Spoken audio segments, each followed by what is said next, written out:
ဒါတော့တွင်ဒီခွဲတဲ့အခန်းပေါ့နော်ဒီခွဲတဲ့အခန်းမှာဒီလိုလေးတန်းပြီးတော့ဤကနေပဲဆိုတော့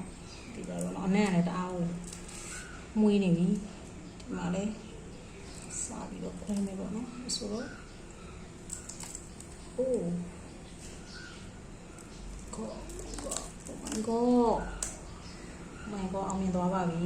oh my god ဒီမှာပါ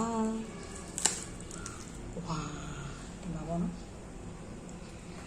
အဲ့တော့တွင်ဒီကိုင်းဆက်ဒီလို့တော့ပြောပါတယ်ဒီမှာတော့ကိုင်းဆက်ဒီလို့တော့ပြောလိုက်တယ်ပေါ့နော်ဒါတော့ဒါတော့ခွဲလိုက်ပြီပေါ့နော်ခွဲလိုက်ပြီဆိုတော့အသားလေးတွေထုတ်လိုက်ပါမယ်အသားလေးတွေထုတ်လိုက်မယ်ပေါ့နော်အသားလေးတွေထုတ်ပြီးတော့အသားမဟုတ်အမွာလေးတွေထုတ်လိုက်မယ်ပေါ့နော်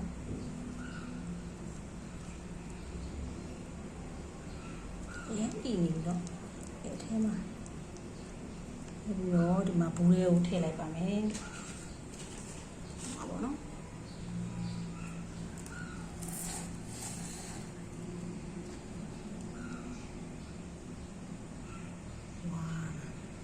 ကဲဒါကတော့ဒီမှာနောက်တမွာပါပေါ့နော်ဒွေးလေးရွေးရင်တော့လေဟိုပြောကြတာပေါ့နော်သူများပြောကြတာအလုံးကအဲ့လိုရှည်ရှည်ပိန်ပိန်လေးပိန်တဲ့နေရာတွေပါတဲ့အလုံးမဟုတ်ဘဲနဲ့တညီတဲ့ဝိုင်းနေတာမျိုးလေးပေါ့နော်အဲ့ဒါဆိုရင်တော့အထဲမှာဟိုအမွာတိုင်းမှာပြည့်ရဲဆိုပြီးတော့ပြောရပေါ့နော်ဒီမှာလေဒီနေ့တော့တက်နိုင်ဆုံးစူးစမ်းပြီးတော့အဲ့လိုလေးတော့ရွေးခဲ့တယ်ပေါ့နော်ရွေးခဲ့ဆိုဒီမှာထပ်ပြီးတော့ခွဲကြည့်လိုက်မယ်ဒီမှာရှိတယ်ပေါ့နော်ကြည့်ပဲဒီမှာလည်းကြီးရွယ်ပေါ့နော်ဆိုဒီမှာလေးကိုလည်းလေးယူလိုက်ပါမယ်အိုးဒီမှာအပြမယ်ဒီမှာတော့နော်ဒီမှာတစ်ခုနှစ်ခုသုံးခုလေးခုငါးခု6ခုတောင်မှပဲဒီမှာလေးဒီဘက်မှာပေါင်းနေတာကြီးပေါ့နော်ကြီးပဲကြည့်လိုက်မယ်ဆိုပါလဝါးနဲ့တော့မှကြော်လေးတယ်နော်ကြီးပါပဲ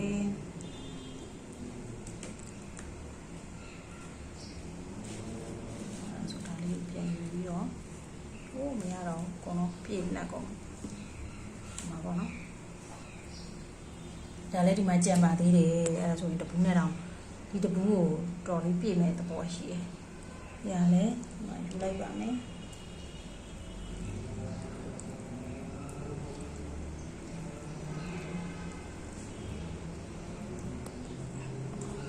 ီမှာပေါ့နော်ဒါလေးပါဒီကလည်းဒီကလည်းအကြီးပဲပေါ့နော်ဒီလိုက်တဲ့လူကလည်းတော်တာ